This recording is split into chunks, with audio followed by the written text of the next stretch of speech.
would also just like to welcome everyone to the call. We're really excited after a couple of meetings and talking about ramping up to actually be able to share with you some of the products that we've been able to deliver to FHWA.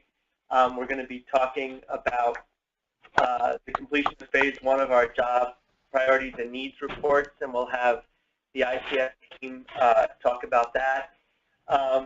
We're going to have Mark Kopic from TTI talk about the website launch, and then the launch of the Transportation Data Workforce Clearinghouse, which is related. All of these, we've been trying to be as strategic and as integrative as possible, so these aren't standalone products, but actually in service of a broader goal of developing some strategic partnerships that FHWA is interested in having us do as part of our impact on the centers, from the centers. And Tyler will be talking a little bit about how we structured the development of those partnerships in a way that are able to demonstrate the power of the network that we're creating.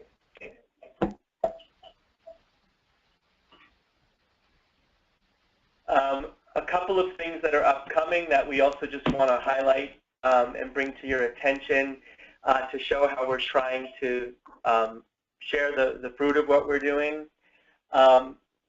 We will be doing a presentation on the regional transportation workforce profile at the Transportation Research Board meeting in January. We meaning the ICF team, Tyler and myself, have written a paper in conjunction with the Northeast Center that looks at how you develop a methodology to evaluate the regional workforce. We'll also be on a panel with the other regional center directors talking about the jobs, needs, and priorities report. Brian and his team will be talking a little bit about the second phase of that report upcoming. And then we also have looked at one of our outreach efforts is a joint summit on jobs of the future in conjunction with the Menendez Transportation Institute at San Jose State University in the spring. And you'll be hearing more about all of these as they take shape. And we'd love your input at the end of the call in what some of the structure of these activities might be.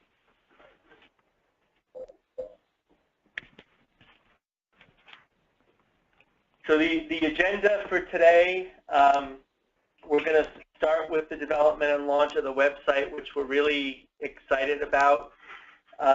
We're going to hear about the phase 1 of the job needs and priorities report. We're going to be talking about, Tyler talked about the development of our thematic partnerships and the career pathway approach that we're going to be taking. We're going to be talking about how you all can help us in sort of reorganizing a little bit the input that you provided to the steering committee in a more distributed fashion.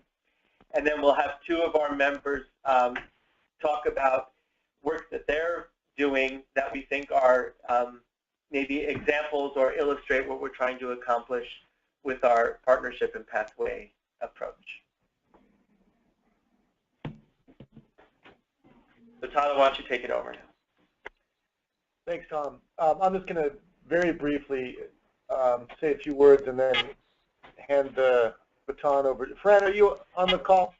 I am, yes. Okay, great. I think we have all team members on deck. I've had the distinct pleasure of getting to talk to a good number of our steering committee members and getting input on how to proceed strategically into 2016 and how to leverage our deliverables that Tom mentioned earlier, our jobs, needs, and priority report, the launch of our website, the basic structure and basic structure in place of our website, and ways to move ahead and create meaningful partnerships. And what we've reached consensus on, what virtually every committee member has agreed upon, is that the career pathway partnership approach is indeed probably the most strategic and practical at the same time way to address the gaps in the workforce that we've identified. I'm not going to say any more now. We're going to talk more about partnerships later, but what's critical is to understand how we're going to use all of the good work we've done so far in 2015 to leverage our action steps in 2016, and that involves upcoming webinars, our jobs needs and priority report, and our website. So I'm going to transition to some team updates, but what's really important to keep in mind is everything that we're going to hear from Fran, Mark, and Brian relates directly to what we're going to be doing in 2016 and what we'll be talking about immediately after these updates. So with that said, Fran, would you mind taking a minute or two and telling us about the webinar upcoming in January? Sure, that'd be great. Be happy to do that. We are planning a webinar on January 20th, and the webinar is being co-sponsored by the National Association of State Directors of Career and Tech Ed. And Kim Green, the Executive Director of the association, is going to be a moderator for us for the panel.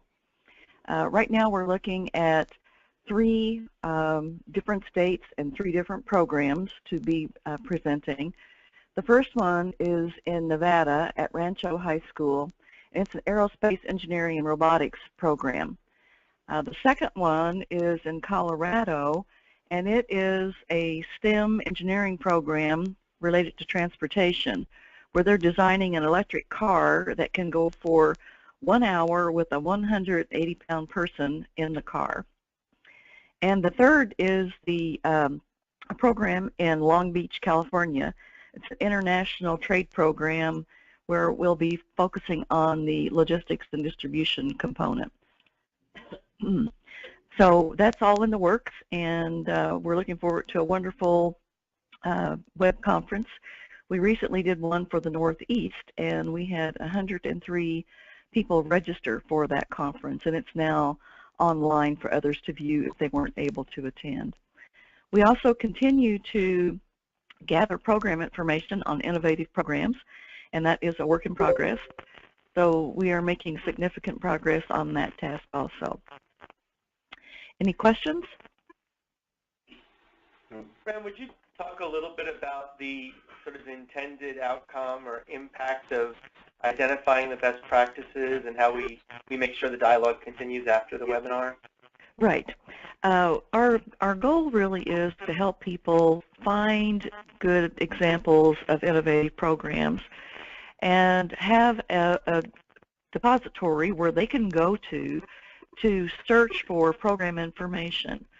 We hate to have people reinvent the wheel over and over and over, so we want to identify these good innovative programs and practices so that whether you're in Colorado or Utah or any place else in the country actually, if you're looking to start a certain program, let's say you do want to start something in alternative fuels or biotechnology or biodiesel or underwater applications or just in any program area.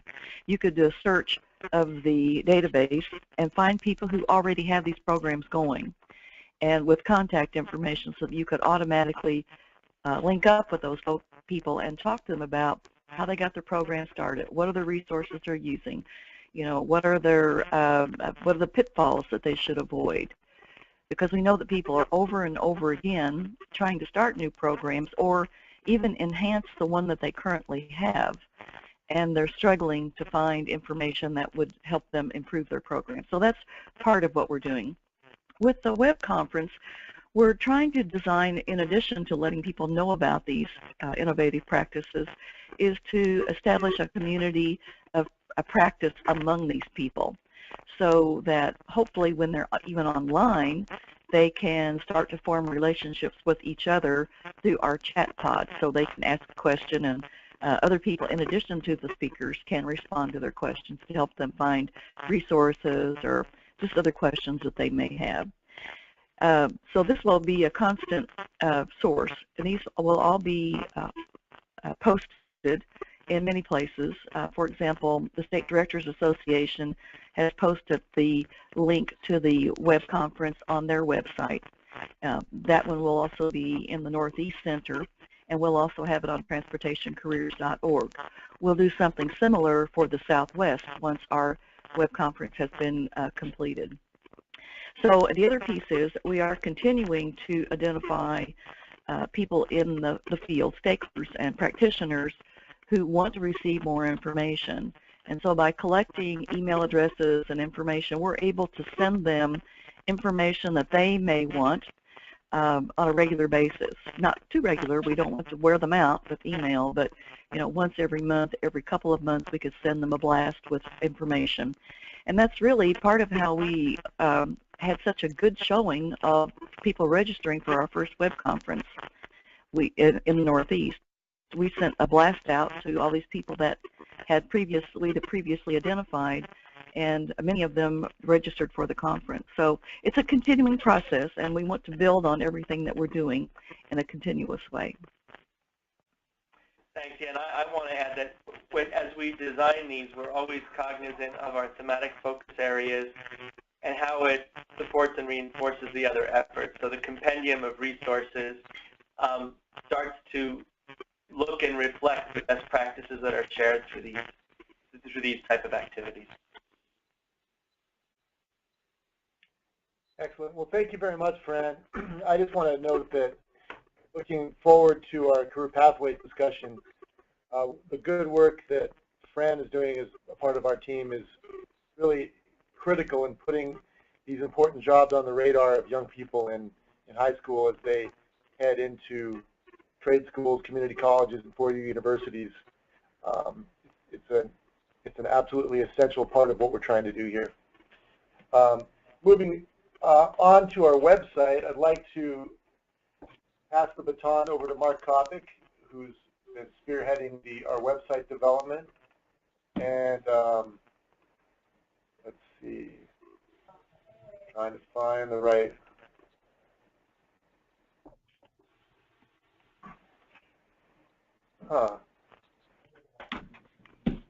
Here we go. I didn't maximize it. Here. There we go. Mark, are you on the call? Yes, indeed. Okay. After a few fits and starts, I got our website up. So, tell me where you want to navigate, and let's get into it. Yes, thank you, Tyler. We can just begin here. For all the visitors, thank you for coming, and also we're hoping that if you have feedback or questions or comments about any aspect of the website, that we would most welcome those. The way we have put together the website, just in user interface and visual design here, we begun, of course, with the logo bold and the formal title of the site, and then on the upper right is the connecting and empowering transportation workforce message and a quick visual identifier for visitors of which states comprise the Southwest region. Then immediately below that is our standard main navigation bar. Many people have come to expect seeing about in the main navigation, also a place to contact, so we bookended that navigation bar with those two expected items. Before we go down the list, though, let's maybe look a little bit more at the elements on the home page, because we had the challenge of trying to convey the idea of a great deal of information in many different areas without overwhelming the user or confusing them or having the site appear cluttered with so much information. So we hope that we have chunked the content elements visually so that users can first, of course, get the impression of a great deal of content, but also be comforted by seeing that each of the different areas are in distinct presentations on the website for quick scannability and just easy to find way of visiting the site. So you'll see that in the upper left of the main content area are the 5 thematic focus areas represented from the site. and that's just the standard way of presenting these with just the changing images there, and people can stop it or use the arrows to go back to one. This is just kind of gives a feel for the breadth of the content being worked on by the center. Now in the upper right of the content area, we're focusing on encouraging site visitors to join the Nation Builder community, Nation Builder network that's being built by the center. And you can see that just as they would do if they got the link directly to the Nation Builder page, these links will take them there and allow them to quickly sign up in whatever way they are most comfortable with, whether it's their email address or Facebook or Twitter. Goes right there to our page. So immediately below that, that box is the search area, which every user expects. Even if they don't use it, they want to know that it's there if they choose to use it. Below that immediately is our news and announcements posts, and each time something major comes out about the site, that will be posted there and linked to where more information is available. And then immediately below that are two of the big content areas of the site and the latest items that have been added to the site in the education and training programs area, and also in workforce development resources area. So we'll take a look at the pages of the sections of the site that deal with each of these content areas. But for the homepage visitor, they can A, see that they're there, B, get a quick idea of the kind of content in those areas, and of course direct links to those areas if they choose. So now going back to the left side of the site and the content area boxes within the left two columns, starts off with just the background paragraph that gives people a quick, okay, here's what the center is, and then a quick link that goes directly to our about page, labeled just more there. Now the area to the right of that, the visualizing the transportation workforce, I'm going to ask Tyler and Tom maybe to discuss a little more details on what they plan for this area here in just a moment. Proceeding down to the left, then there is the map of the 5 regions of the country, and clicking that will once again take us to the About page, which has more detail and direct links to each of the other centers here, and also links to the email addresses of their directors. And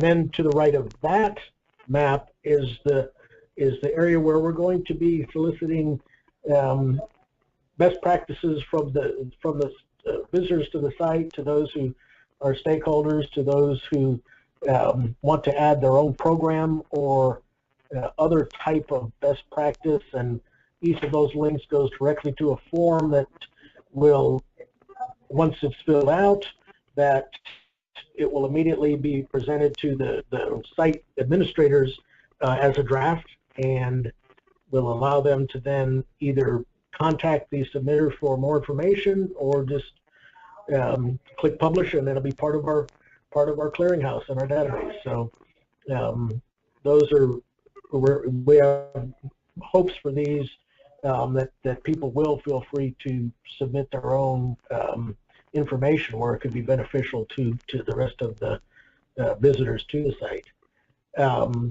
Okay, and then immediately below that there are linked logos of each of the affiliated research centers of the SWTWC, and also links to the logos of the member organizations.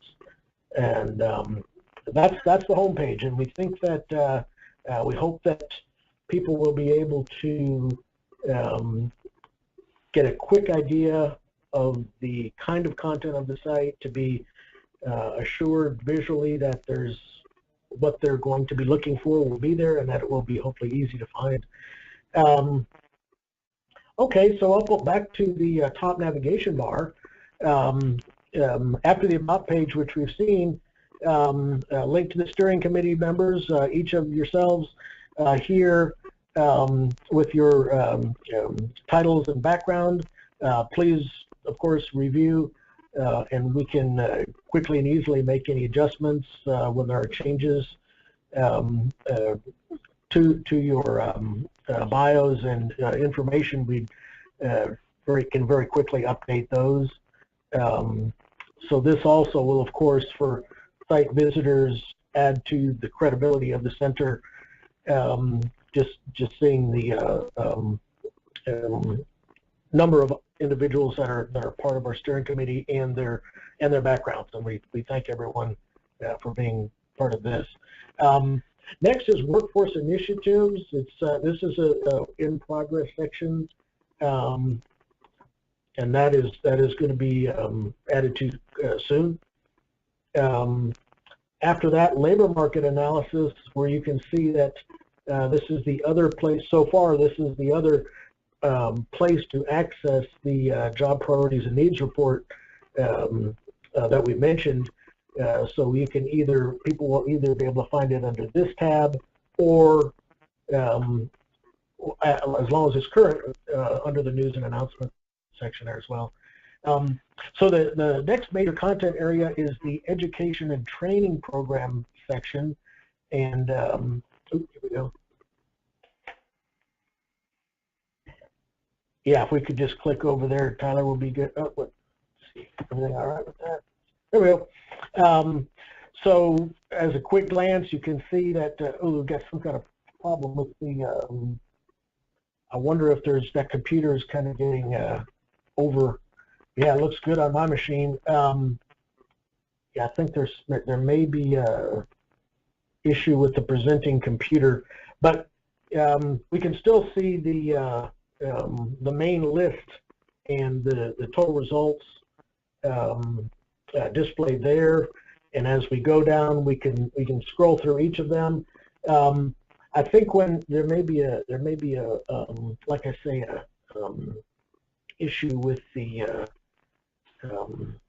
I wonder if maybe a refresh on that page, perhaps Tyler, with the F5, or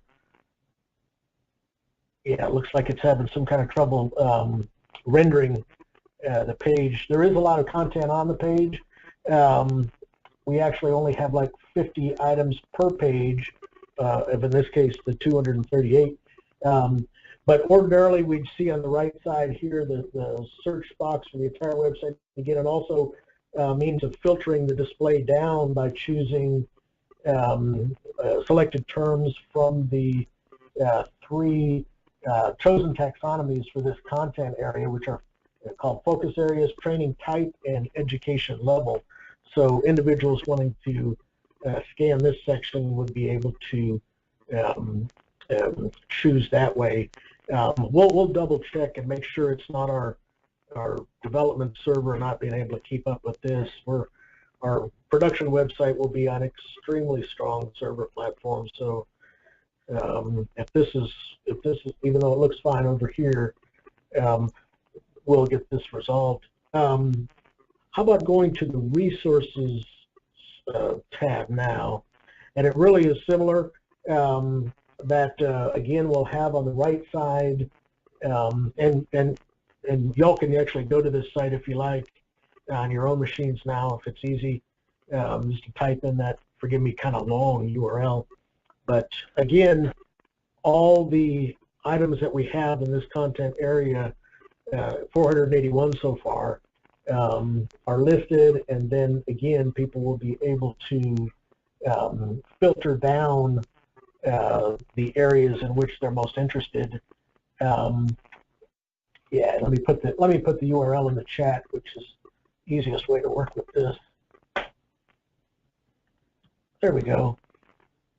Yeah, it's actually a staging server that we're using for our development, and as soon as we go to our production server, there will be no slowdown or any other kind of issue in that regard. The last section on the site is just the contact page, and that will be something that people are used to seeing and will want to use if they have actual questions for either Tom or Tyler. This is kind of the quick overview of the site. So we definitely would like to hear any feedback either now or upcoming. Thank you. Are there any questions right now?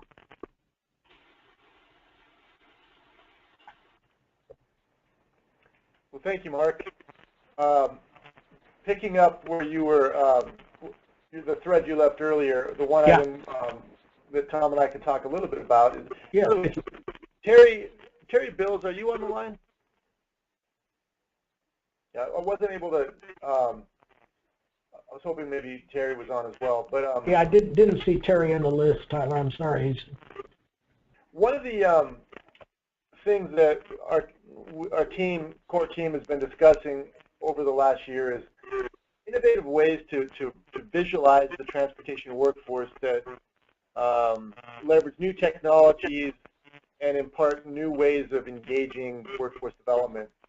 And one of the really powerful tools that we have now in the 21st century is GIS, a way to visually present data in a mapping context with many layers. And we wanted to just take a minute to present the kind of visualization that our team would like to work toward installing on our website. This is something that Esri put together that engages the supply chain.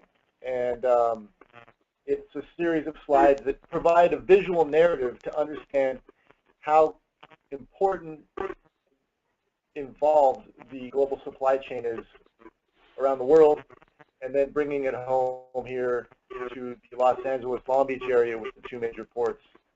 Maybe, Tom, if you wanted to offer some of your perspectives on the mapping layout here with the global layout, showing the trade routes and some of the supply chain dimensions. Yeah, just that, you know, a lot of websites and social media platforms are using sort of a dashboard approach to share really useful, dynamic information. And we want our website to be able to be a place that people can expect to go to find that sort of thing, particularly tied to our thematic focus areas. Part of what the challenge we have as logistics educators, because that's my other day job, is how you help people visualize the supply chain, their role in it, and the potential opportunity for career pathways that might not be as narrowly focused as they think logistics and supply chain presents. So when you know, Tyler was talking to Terry about ways to use GIS and other mapping tools as a way to, one, partly get people interested in this as a potential career pathway, but also to share valuable information about workforce opportunities along that supply chain. This is a sample of what we thought might be really helpful that we'd like to strive for, and hopefully with Terry's assistance we'll be able to do that. It's nice because we thought, first of all, these tabs allow us to sort of do something that has a regional focus that speaks to the needs of our region, but that also look at sort of the broader workforce issue for an industry that transcends those traditional regional borders. And just jumping in here, if you look at the Southern California region, if you just go ahead and click on these little dots, what Esri's been able to do is identify virtually every company, every employer in the supply chain within this region. So this is the power that GIS has, and I think you all can extrapolate off this kind of potential to think about what we could do, obviously with a lot of hard work and engagement here with our core team, but pulling together all of this data and then presenting it visually it could, I think, open the door for new ways of understanding and developing new workforce development methods. So we've got, you can see here, start globally and then bring it back to Southern California, the Long Beach, Los Angeles ports, looking at the impact of the strike in 2014, and then lastly, next steps. So this is just a quick glance at what we would like to do, kind of products we'd like to create to help visitors to our website, strategic stakeholders, visualize the transportation workforce in a new, innovative way.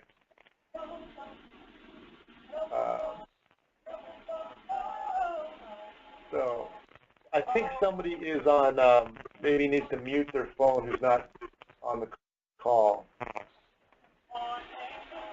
Daniel?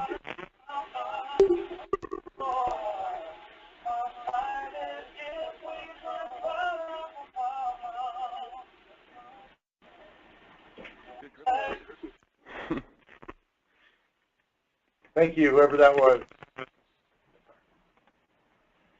So now moving forward, it would be, now we would like to pass the baton to Brian Cronin and talk about our first phase of our jobs and needs priorities report.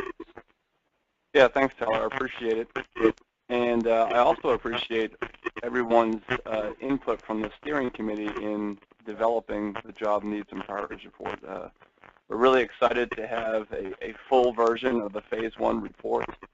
We started back in March, and we did a lot of background research, a lot of digging into the BLS data, and then conducted interviews with a lot of folks in the steering committee to get to the point that we're at now. And so what I wanted to do is just give you an overview of the report. I know folks have it, so that you can digest it and get a sense for what's inside it. And then as you have questions, as you think of other things that we can add to the report, you can send them to our team.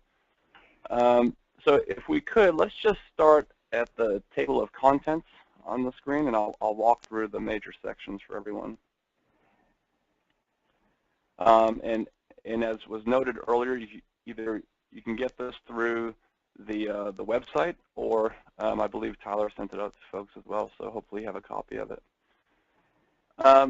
But one thing to keep in mind is this report here is focused on the Southwest region. The other 4 regions also created a very similar report that was unique to the different states and their sector. So this is the Southwest region, but there are 4 other reports, and FHWA will put out a national summary of those reports, comparing and contrasting the key findings from those reports. So we're excited about that. But in terms of the Southwest region, at the top of the report, we had a short introduction to the purpose of the report, what people would find inside it, and then from there moved into a description of the transportation industry in the Southwest region. One of the reasons we wanted to start there is because there are a lot of different definitions of what is transportation and what's not.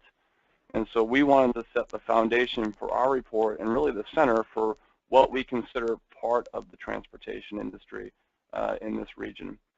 And you can see, in addition to things like highway, transit, and that sort of thing, we also included a description of the other key modes in the region: ports of entry, rail, motor, marine. And so as the reader dives into the report, they get a full understanding of the intricacies of the transportation industry and the key drivers of workforce needs. You know, what is the demand on each one of these modes, and how does that eventually translate into the type of skills and workers that we need in the region? So from pages 4 through about 11, we describe the industry. And then starting on page 12, we then go and we use BLS data to identify all of the occupations that would be what would be needed to support the industry.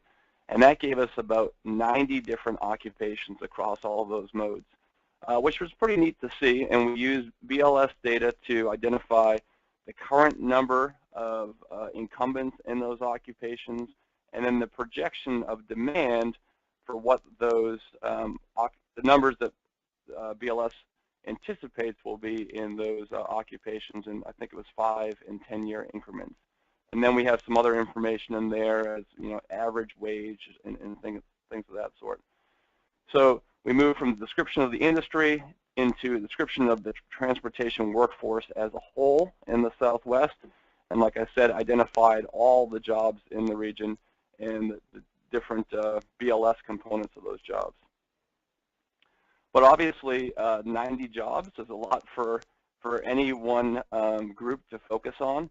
And so what we want to do from that full picture of the workforce is boil it down to really the key occupations in the region, the occupations that will have or are projected to have the biggest increase in demand, the occupations where the skills are really the most critical and the jobs are hardest to fill. And so we started with the BLS data, looked at the demand information, but then for those of you who participated in interviews, you know that we went back and asked stakeholders, what are your key occupations? What are the jobs that you have a tough time filling? Where is the new technology emerging? How will that impact the skill sets? And we use that along with a lot of other background information to narrow that 90 jobs into a group of, I believe it's about 16 jobs that represent the critical occupations in the Southwest. And then from there, we group those into key buckets. So we have STEM occupations, career and technical education occupations, and then the supply chain and logistics occupations that Tom and Tyler were just talking about. And we're going to take a peek at those in a minute, but from there we went into analyzing those occupations to do a deeper dive using a software package that has labor market information analysis called Burning Glass. And then we also looked at some other sources of skill information and data to further expand upon what really makes up these occupations and what are the critical skill needs. So we're going to look at those key occupations in a second here. They start on page 24. But any questions about the general report, the format, how we did things before I move to that? All right, let's go to page 24. And as we're scrolling through here, you can see some of the tables that have the big overview of information that we were talking about before. Okay, so on page 24, Exhibit 19, you can see these are the criteria that we use to prioritize transportation occupations in the Southwest region. First, we looked at, does this occupation have increasing demand? Is there established high demand for employees? Is there some maybe disconnect in the pipeline where there's a limited supply of new graduates, and some focus and workforce development would help to fill that pipeline? And if you go on to the next page, you can see some of the other criteria that we looked at, things I've mentioned. Are there experiences in the region, challenges in the region, recruiting or retaining employees? Are there new emerging requirements because of technology? Is there something about this occupation that has a really critical job function to the transportation industry that we really should focus on, because without it, it's difficult for either that mode or the industry as a whole to succeed? And if you go down a little bit further, you can see some of the other ones here. Occupations that are unique to the Southwest, and then occupations that are aligned with the focus areas of the center. For instance, gateways and corridors, occupations with non-native English speakers, occupations where if you get into this occupation at an entry level, your skills will allow you to advance in your career and move up the career ladder, and then occupations that have to do with ITS. So we use those criteria to take the 90 jobs and then boil it down to the jobs that we'll look at next if you go on to page 26.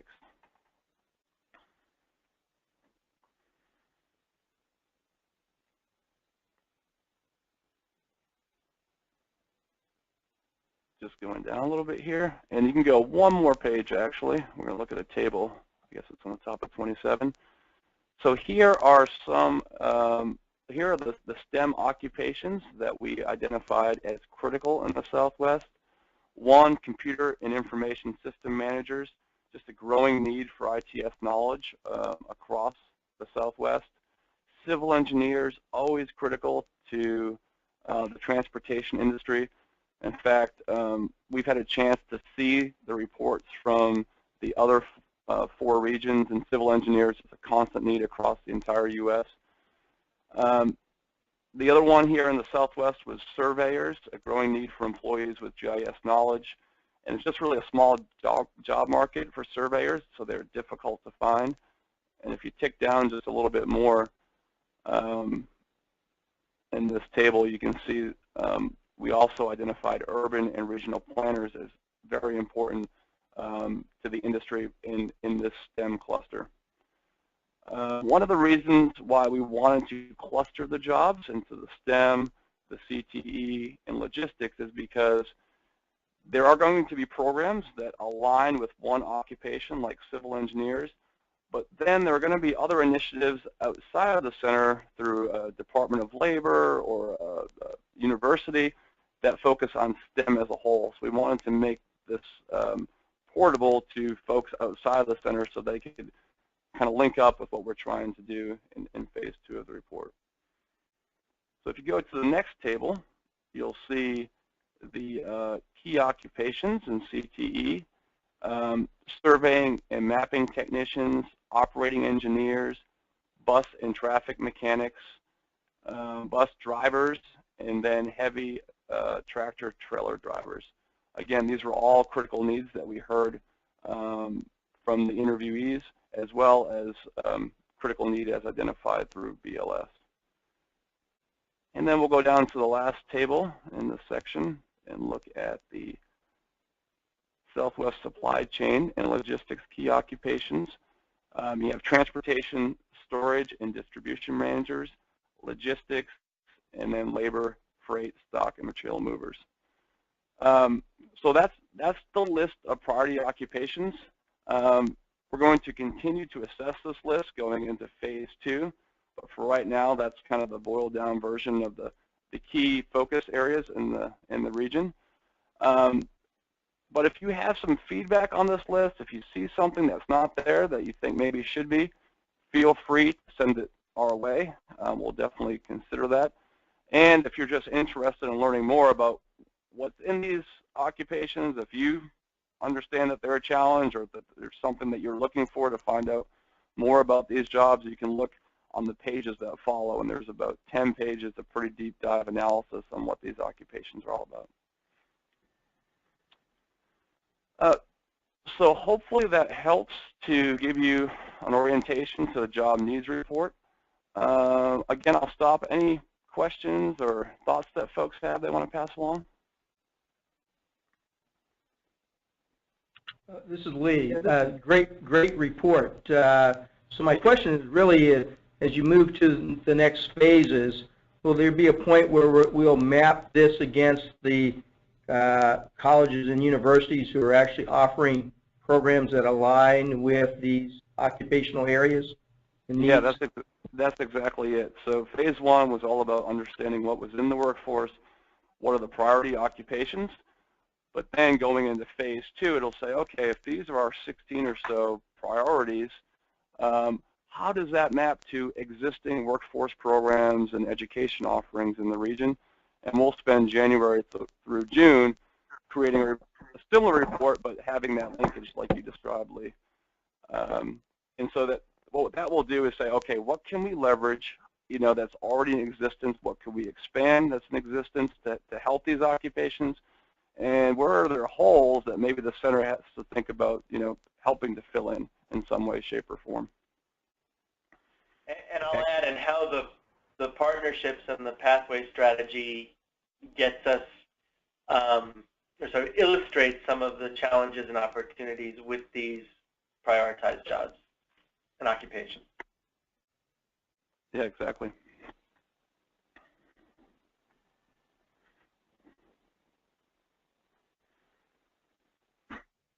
Any other questions, thoughts?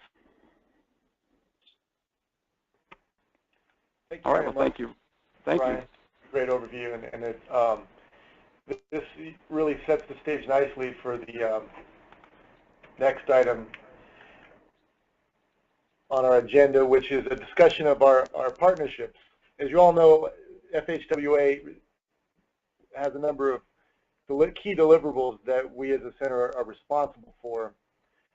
Those include our website and the Transportation Workforce Development Data Clearinghouse that it houses, our labor market analysis, which Brian has just talked about in phase 1, and another key deliverable are partnerships.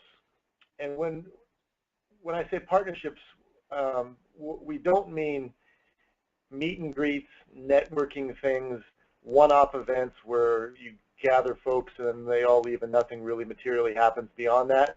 What we mean by partnerships are partnerships that lead to substantive changes, enhancements, innovations within the transportation workforce. So we as a team put a lot of thought into how we could leverage, integrate, synthesize these various deliverables in a way that gave us more traction and a deeper insight rather than running in 3 different directions with different deliverables. And after a lot of thought and also a lot of one-on-one discussions with steering committee members, some of you I have not had a chance to speak with, and very much look forward to those conversations moving forward. We identified, I think, a great way to connect all the dots. So as you can see here on the screen, and as Brian has just discussed, phase 1 of our jobs and needs priorities report identified 13 hard-to-fill positions that pose a major challenge to the transportation workforce in our region. So what we did is ask ourselves the blunt question, how do we address the 13 gaps identified in the report?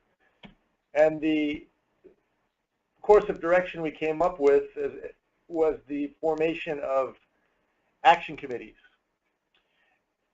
And by that we mean action subcommittees that will help us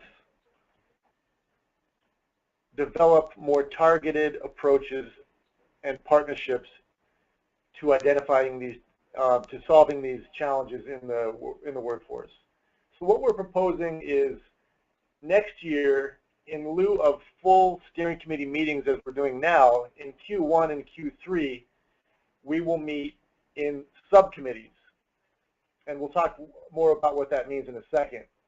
In Q2 and Q4, we'll convene as we have this year as a full committee and discuss what we've accomplished with the guidance of our subcommittees in Q1 and Q2. So what does this look like? What we decided was that we should look directly at the structure of the gaps in the labor force that Brian just spoke of, and we looked at these 13 positions, which were broken into 3 different career clusters.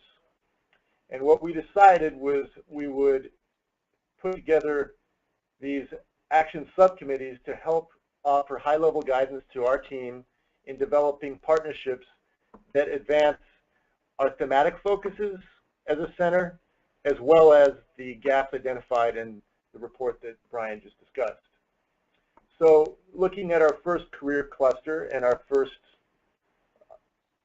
subcommittee, we have a STEM action subcommittee. Our thematic focus will be continuing work on our ITS Workforce Testbed Partnership, which is a program that is in the works that brings together leaders in research and development who are developing new intelligent transportation systems and creating test beds where they work in partnership with a labor force, because as all of you know who are close to ITS, if you don't have a workforce trained to use the new technology, it's not going to be effective. We are close to securing our first test bed, and when we do that, we will announce that formally to our steering committee. In addition to our thematic focuses, we also have career pathway focuses. So within our STEM cluster and the committee that will give us advice, we will focus on developing career pathway partnerships to address these hard-to-fill positions in the STEM cluster: computer and information systems, civil engineers, surveyors, and urban and regional planners. The structure that I just described for STEM applies to our supply chain career cluster. Our thematic focus for our supply chain cluster and action subcommittee is a supply chain diversity initiative. Rick Blaskin, president of CSCMP, cannot be on the call today because he is spearheading his own steering committee board meeting today. But I've spoken with him offline along with a number of the other steering committee members on our committee who are close to supply chain, and they all support the notion of increasing diversity within the supply chain. So there's major buy-in on that, and that makes perfect sense for focuses as a center. In terms of career pathways and partnerships that will address targeted positions, we'll focus on the 3 jobs listed below: transportation stores and distribution managers, logisticians, and laborers, freight stock, and material movers. Our third career cluster and action committee will be the career and technical education cluster committee. Our thematic focus will be a GIS tribal training initiative. The idea that we will work with leaders in GIS and also leaders in TTAPs and other tribal leaders to develop an initiative to get training to tribal community members to learn GIS, which will help on the reservation in gathering much needed data, but also open up career opportunities beyond the reservation should members of those communities elect to take those paths. Looking at the actual career pathways positions we have listed below, we see operating engineers, construction equipment operations professionals, bus and truck mechanics, bus drivers, heavy and tractor trailer drivers, and traffic technicians. So at this point, it's appropriate to ask, what exactly will the action committees do? And here it's appropriate to circle back to the concept that we used in our kickoff meeting, which is the role of our center and the importance of the high-level advice that our steering committee offers us as we move forward with our various initiatives. So as you can see here, and as we talked about before, one of our chief priorities is to develop a comprehensive database, which is represented with the thought cloud above the SWTWC logo. With good data, we then use our network technology and various outreach methods to connect to our steering committee members, who will give us advice on how to best connect with strategic stakeholder groups listed below. Now that we have completed our launch year and we've developed our basic platform of deliverables, labor market analysis, a website, clearinghouse, and so forth, we now need to get more applied. So as a center, our core team will now focus more directly on forging partnerships that will bring about the substantive change that we all want to see brought about in the transportation workforce. So how will this happen? What we want to do is look very specifically at these 13 positions identified in the report Brian went over a short while ago, and identify existing career pathway programs that are addressing those positions. What we want to do is seek advice from our action subcommittees, in aggregate, our steering committee, everybody on the call today, to offer advice on the best employers to contact, to bring to the table with leaders in academia, to explore memorandums of understanding and partnerships that, yes, indeed, employers are concerned about a given position and agree to support initiatives that will help connect talented, skilled pipelines of emerging professionals to the workforce. With that information and with the academic leaders at the table, work to develop and enrich curriculum that will advance that.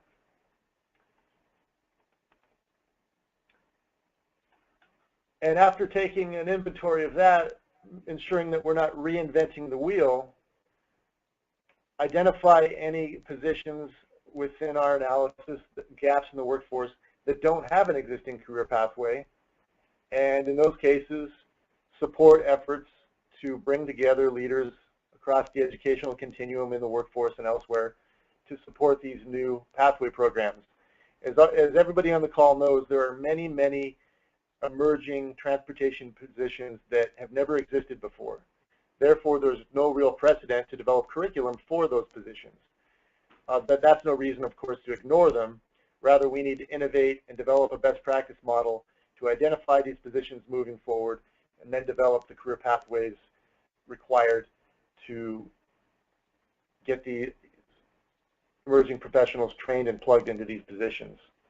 Lastly, with buy-in from leaders in industry, labor, and government who are employers who have agreed that certain positions are hard to fill and gaps in the workforce must be shored up, with the buy-in of leaders in the academy, we also need to, as a center, our core team, work to develop internships and apprentice programs to bridge that gap between the academic continuum and the workforce.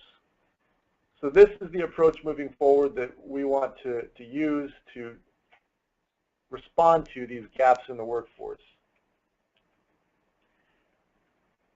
What we have done as a center, and as I've said, I've spoken with the majority of the steering committee. Some are out of the country and some I've just not been able to contact due to busy schedules. We have looked at the initial sign-up preferences that all of you filled out upon joining our network and coming on board as steering committee members, and we've assembled our subcommittees based upon those preferences. If any of you have a strong preference that you want to be part of another committee, we're certainly open to that. Just let us know. But these are the rosters we've broken up. What is important to think about in regard to these subcommittees is that nothing is really materially going to change in terms of the role of the steering committee members, other than we're going to break into more focused, nimble groups to seek advice in a more targeted way. As I said, we'll still have full group meetings in Q2 and Q4 so that we can have mid-year report outs from our subcommittees and from our core team at mid-year and the end of the year.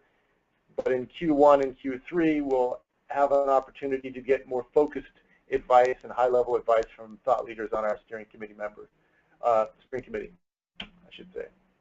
So we'll follow up after the call with more targeted communications in regard to convening subcommittee meetings in the first quarter of next year. There'll be a lot more information forthcoming, but that's the nature of our subcommittee approach for the coming year. Everybody I've spoken with has been unanimously in support of this idea. We're still working on developing this model, so we are very much open to any feedback that any member on our committee has, and we'd like to talk about that after we hear from Russ Weichel and Dave Stumpo. Russ is uniquely qualified to talk about the value of career pathways, and I'd like to, if you're ready, Russ, hand the baton to you, and maybe you could talk about your perspective on the value of career pathways. Okay, thank you. This is Russ Weichel. You know, California has been working on this career pathway initiative for quite some time. Probably a lot stronger focus in the last few years due to some influx of state funds to help with the effort, but we've been working with what we call California Partnership Academies since the late 1980s and have extensive studies on those and show some positive results from those for students. As we all know, the career pathways are not only a sequence of courses in secondary education, but aligning those programs with some kind of post-secondary study, not necessarily a baccalaureate degree. It could be a baccalaureate degree, but not necessarily. And couple that with so strong partnerships with post-secondary, strong partnerships with business and industry, and really focusing on the needs of business and industry. And I would say that we're trying to send the message in California that for too many years we've served one major client, and that client has been the admissions office at four-year colleges. And that what we need to consider is that we serve many clients in education, and one of those that have been forgotten has been the needs of meeting the needs of business and industry. And so we need to also look at them as a strong partner in what we do. And our initiatives in California lately have been aligned with that. But so with our career pathways, we look at students studying a rigorous academic instructional program and coupling that with relevant career technical education, and also providing work-based learning opportunities for students, so getting them out in a real-world job experience, because many of our students don't have that. And in fact, many of our four-year college graduates, when they gain employment, that's the very first job they've ever had. And that's why we see so many of those shifting from job to job, and in fact, some of them from career to career and entering careers that they didn't even study in college. So getting that work-based learning opportunity early, and certainly providing responsible student support systems so that all students can be successful. In our California Partnership Academies, we require that those students, 50% of those students, a minimum of 50%, be identified as at-risk students. And we've done a couple of strong studies in cooperation with UC Berkeley in 2004 through 2006, and again in 2009-10 on many things. So what we find out with our career pathway students, they have higher than average passing rates in our high school exit exam. They graduate at a higher rate, by as much as 10% higher than the average graduation rate in the state. And in fact, our partnership academies show a graduation rate of 95% of their students. Many of those students, in California, we have these A through G requirements that are part of the UC system. And so we try to design our pathways so they include the academic courses and even some CTE courses meeting those A through G requirements. We have now over 14,000 CTE courses that meet a graduation requirement for UC for high school, and meet an entrance requirement for the UC system. Many of those kind of a general education requirement, but we also have many in English language arts, particularly in the sciences and in the fine arts category, but we even have some in math and history and social sciences. So our pathway students, we have found, meet the A through G requirements at 21% higher than the statewide average of students completing A through G courses.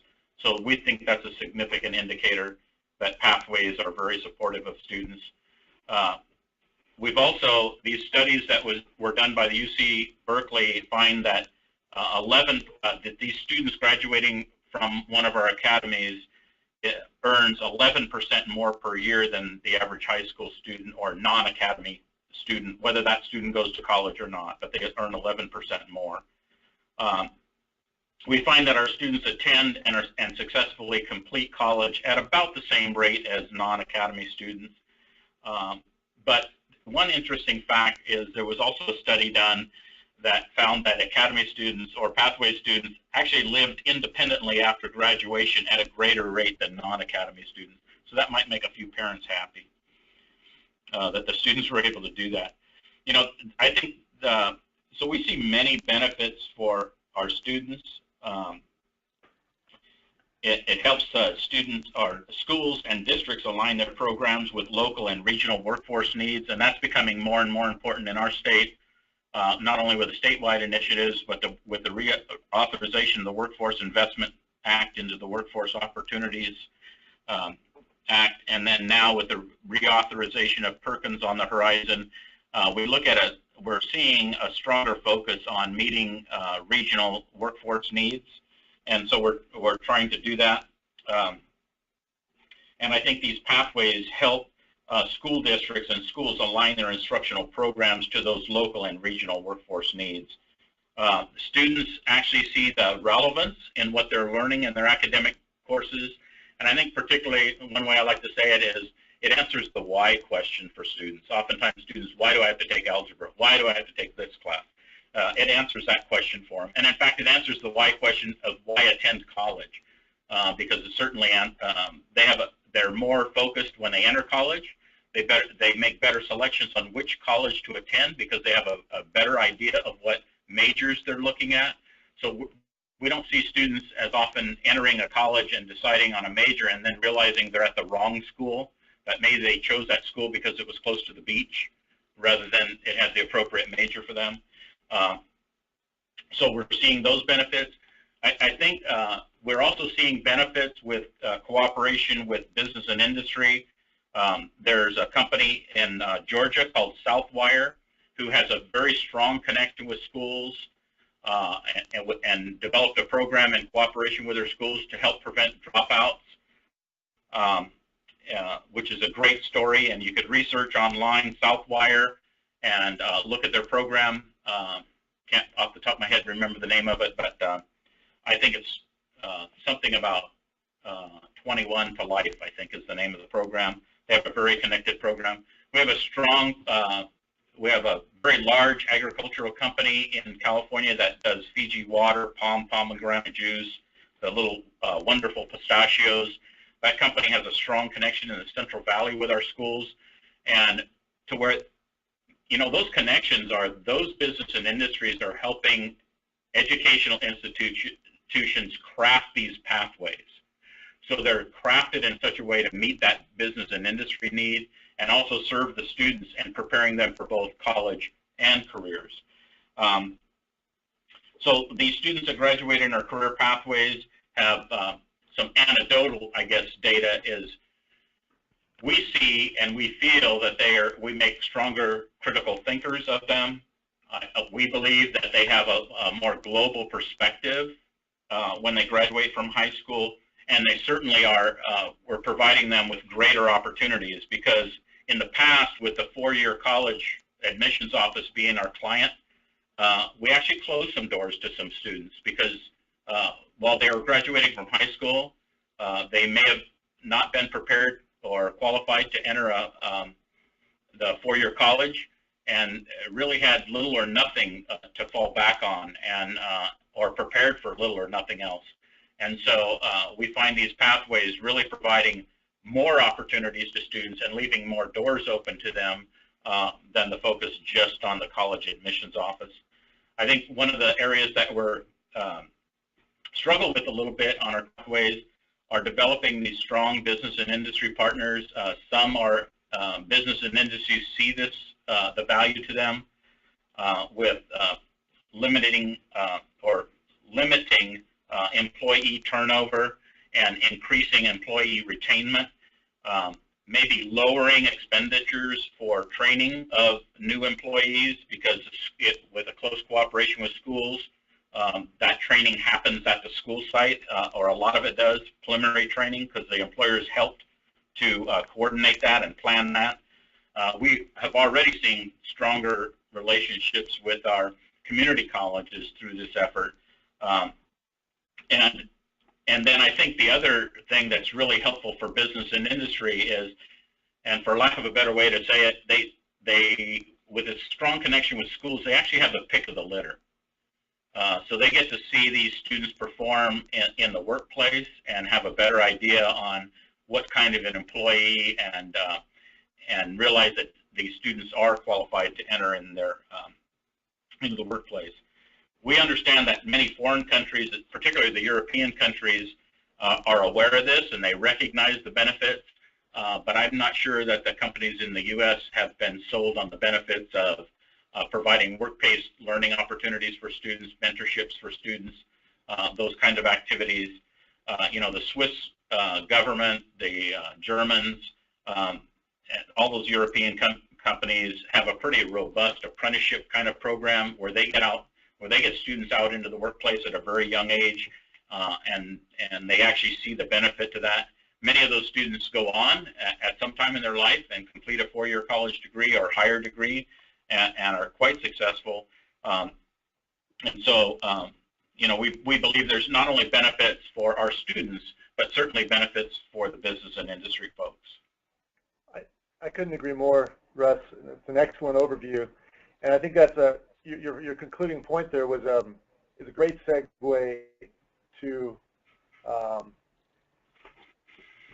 Dave Stuppo and what he's going to address in his brief talk before we go to an open discussion to conclude our call today. We need to find meaningful ways to engage employers and industry and everything else, and also understand that the United States has a lot to learn from other models, but we also have to figure out how to make it work within the U.S. governmental and free market structure. And the Southern California Regional Transit Training Consortium has an award-winning model that I think we can derive a lot of wisdom and perspective from.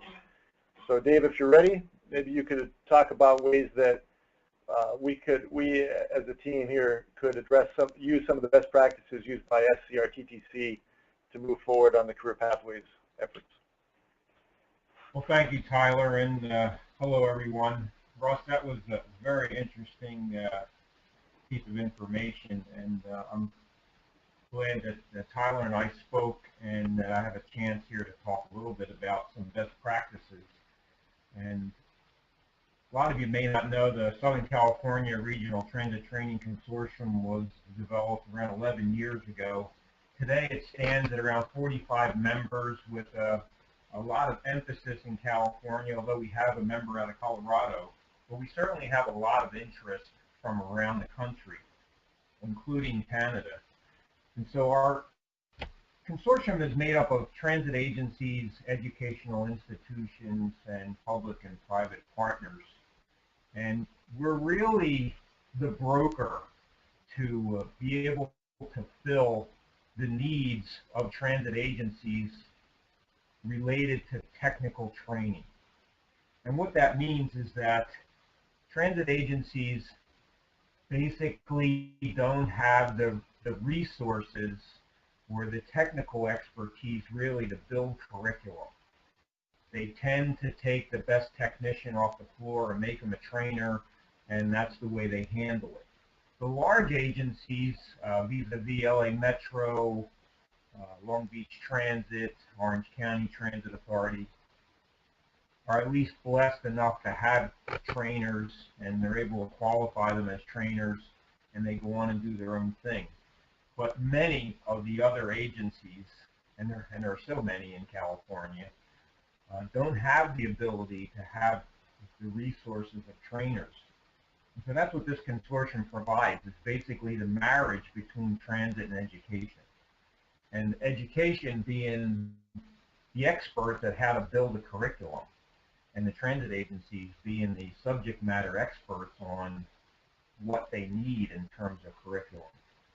And so part of, a 1-minute history is we were funded from FHWA and ITS America at FTA, as well as having these partnerships with the consortium brings industry-driven regional collaborative grants to the table, or California Energy Commission grants to the table, things that colleges have access to and transit agencies do not. And so that marriage continues the ability to build curriculum and to build courseware based on studies that are done or based on needs assessments.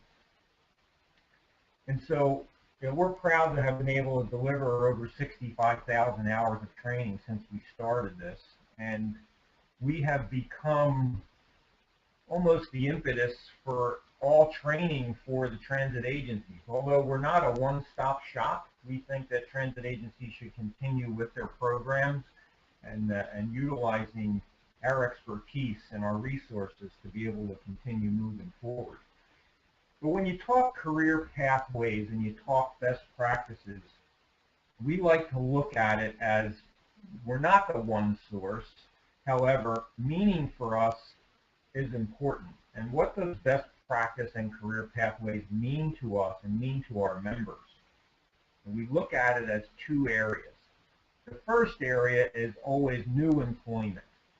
And transit suffered from employment like anybody else does. And if you see the reports that were presented today, you'll see in the transportation world, two things that are near and dear to our heart that we look at is you'll see electricians and those types of careers in need. And that's very important given what does our future bring, and a lot of equipment and vehicles that are being spec'd today are electric, either hybrid, combination of hybrid, low or no emission vehicles, and specifically all electric. And the move to all electric is becoming very fast and hard. But the second, in terms of meaning of career pathways and best practices for us, is incumbent workers. The ability for a worker to be able to grow in an agency or in this industry or into a career in this industry, moving up the ladder. And that is getting from either a low level or a third-class technician to a first-class technician, moving out of the technician rank into supervision, and from supervision up the chain to ultimately a CEO position. And it's doable. But what we look at in terms of what is a best practice for new employment, we have awareness of transit as a career. And that's very important because most people, when you say transit, they automatically think bus driver. And so transit has a wealth of different types of positions and jobs and different types of career opportunities outside of bus driver. Not saying it's not the only thing. But bus driving is very important because it's the bulk of transit. But what we do is we have our members become aware. And in the colleges, it's very important. We have banners that are up and around so that they can see them every day that they come to class. We have course catalogs. We have brochures. We attend the career days at the colleges. We attend the career day initiatives that each of the colleges put on around the region. We also allow students, when we have vacant seats, and that happens quite a bit, we don't fill every classroom, but we have vacant seats that students can attend so that they get an idea of what it's about. We also provide site visits so that they can come to a transit agency and see what it looks like inside, to see that it's not just about driving a bus. We also have transit agencies partner with colleges, and we assist in the intern programs, whereas in the summer, the intern programs turn into actual live employment for these people at the end of their internship or at the end of their study. They may finish a piece of their degree in 1 year and they come right back to that experience that they had at the transit agency, and many of the transit agencies hire those interns because they have that knowledge. And then finally, for new workers, we have what's called our scholarship program. And annually, we give out X number of scholarships. This year, we gave out 7 scholarships to students, and that's based on a rigid application process and GPA and all the things necessary to be able to win a scholarship. And so that makes awareness for transit as a career. And then for incumbent, what we do with the transit agencies and the colleges is we do annual needs assessments. And we ensure that we're working our goals to meet the gaps of those needs. And ironically, a lot of transit agencies allow training to continue on for workers. And what we find is that the worker takes the training that they like, and sometimes they take it over and over again. However, they may not be taking the training that fits the gap, that fills the gap. And we found that most of the annual needs assessments lean very heavily back to foundation courses. And the foundation courses lead right into what that jobs report said, electrical, because our foundation courses are how to use a digital volt-ohm meter, for example, or electrical 1 basics, basic understanding of electrical. You know, our transit bus, from where it used to be all diesel, naturally aspirated engines to now totally electronically controlled. And as you look at the future and you see this all-electric bus is now equipped with everything electrical, electronic. And so there's no more engine to work on. And so with our incumbents, that foundational courses is very important. And from there, we build what's needed to fill the gaps. And we found those best practices to be what helps our members.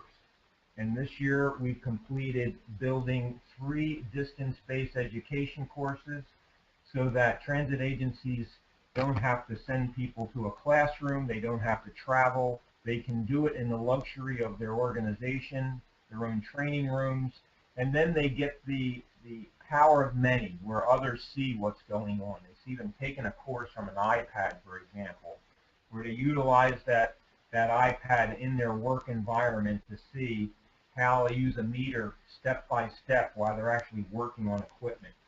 And finally, the last thing that we found as a best practice for our members is the ability to work with these transit agencies to, in fact, have the specifications for new equipment built into their program.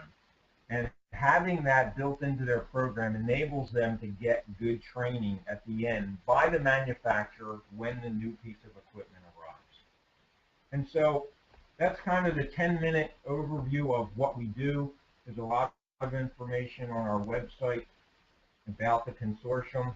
And I say we must be doing something right. This year we won 2 innovative awards, one from the National Transit Institute and another from the California Transit Association Workforce Development Initiative. So Tyler, back to you. I'm glad to answer any questions that anyone may have, and also to take it offline to answer any questions anybody needs my phone number or email address.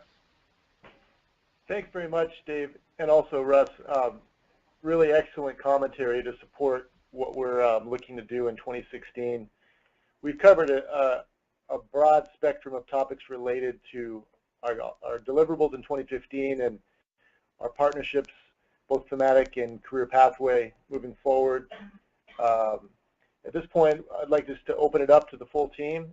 Any thoughts, comments that anybody might have are very much welcome. We're still formulating, still seeking advice and perspective from our steering committee. And once again, I'm always feel fortunate when I hear our various steering committee members present their best practices and thoughts. We're certainly blessed with the team we have in place. Tyler, this is Fran. Hi, Fran. I would just like to make a comment to follow up on some of the things that have been said.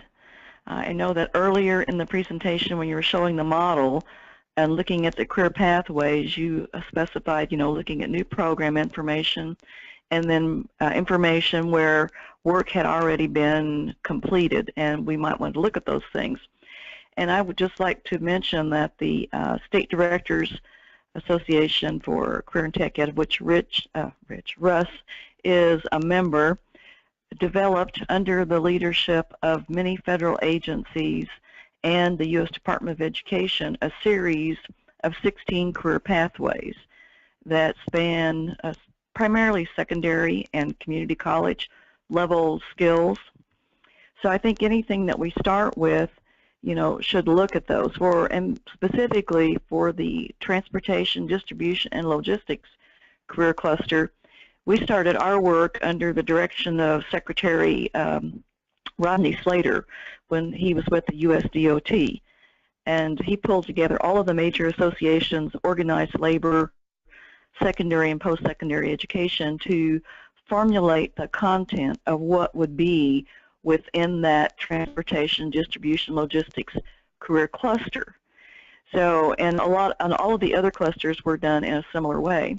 But the TDL cluster had 7 different pathways, and we may want to look at these as we start to move forward with the analysis. It was transportation operations is one. One is a logistics planning and management services, which fits into our task work. Warehousing and distribution center operations, again, which fits specifically into our work. There are others: facility and mobile equipment maintenance, transportation systems, infrastructure planning and management and regulation, which could very easily fit into that city and regional planner issue, health, safety, environmental management, and sales and service.